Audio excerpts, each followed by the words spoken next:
Okay, so the main thing at setup, this is what we're going to try and get to. So when we're fixing kind of more impact we're looking at now, we want to make sure the club's in the right position. What you would end up doing is, you say, the ball for me now was just quite a long way forward there. There's a lot of shaft lean there. That ball now is pretty much nearer your trail foot there than the middle of your stance, and certainly nowhere near your front foot. So the loft you've put on this golf club now has just completely been taken off. 7s, 8s and 9s, you'll be okay. D-loft them, they're fine, yeah? Once you start going to 6 and 5 and longer clubs, you're going to struggle, okay? Now, as I said, what happened was, with the movement you made, the right ankle movement there is certainly better, turning into that right side nicely, okay? Now, as you start coming back to the golf ball, there's not really much shift there, as we can see with the lower half, yeah? So as you hit the golf ball, if we sort of go through to the actual impact here, in terms of your hands relative to the golf ball, they're pretty good. But they're on your back foot, so you're actually hitting it still with a scooping mentality, yeah? Right. Even though your hands are in front of the golf ball, so your launch angle will be pretty good, and some of the numbers you're producing from this impact will be okay, but it's done so by just putting the ball further back in your stance and allowing for that kind of scoop flick, yeah? Okay. We need to get that ball position, as we said, slightly further forward. So use the clubs on the ground as a guide, okay? Take the golf club away now, okay? Better right foot position, okay? Still moving a little bit, but it's not as much as it has been, okay? Yeah. As we get back in the golf ball now, you need to really, really work on this impact movement now, where this hip is going to move. If you look at all the decent strikers around the world, the tour players, even amateur golfers of good striking ability, they will get their left hip this side of that line there as they come through, okay? You tend to just spin and never get it back to that line. So there's your impact. There's your impact now, but the ball would used to have been back here. But it's not there anymore now. Yeah. So what's going to happen now is you're going to hit it with a slightly sort of scooping element here. So it impact your hands just a bit behind the golf ball. It gives you a better loft in some ways, but I want to see that impact position with your hands forward slightly and your pelvis move slightly further forward. Right. Okay, that's where the practice now is. It's that movement. Yeah, this exactly. that'll pull the hands over. Exactly. Yeah. I mean, if we basically took you and said, well, there's kind of your top half of your torso, and there's your hands, okay? If your body now becomes the red line and your hands become the green line, that's where your impact's going to be. Just basically move everything over. Now, in the past, when your right foot here would roll so much in the back, so you couldn't even get close to doing that. Now you're able to do it. You need to now focus on doing that yourself. And I would say focus a lot of your practice now on some of those shorter shots we were showing you there with that movement, okay?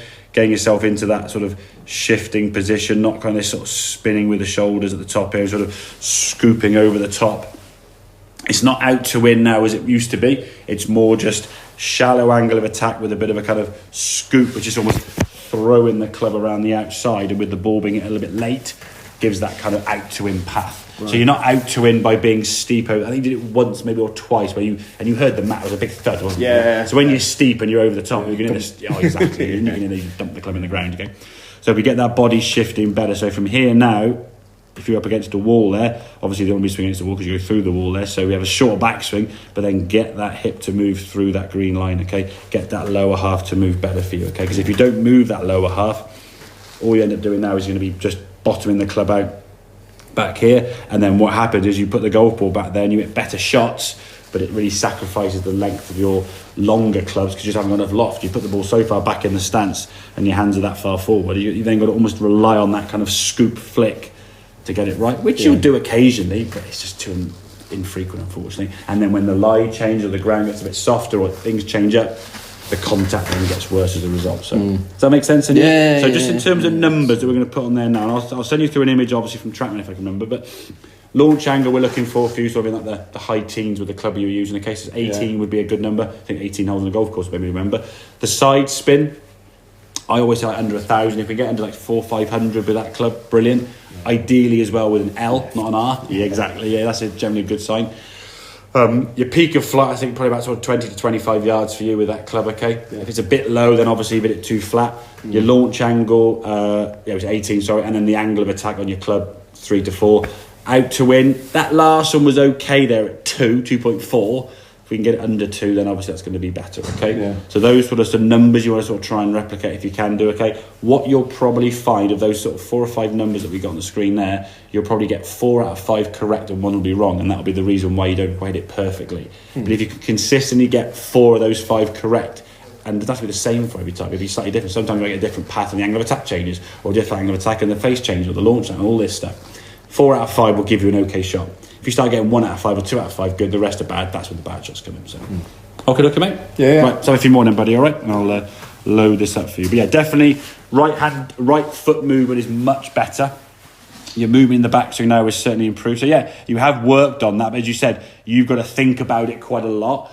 Yeah. Now we're going to try and just shift that focus to the lower half movement on the way down because your body is working better.